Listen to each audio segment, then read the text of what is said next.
ওই দাদা ঢোকিল ঢোকিল দিলে ঢোকিল দাদা আমি ম্যাগি কুকটাকে একবার দুবার দিয়েছি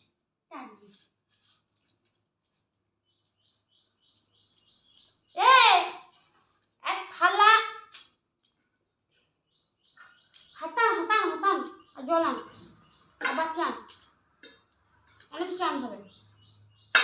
তুই ভাত খেতে বস করে হাতান আর জলান আবার চান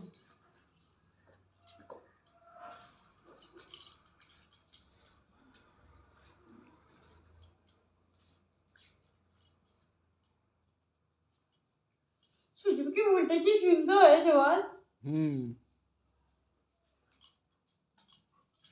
আরো এরকম মিলবে এরকম করে জোর মিলবে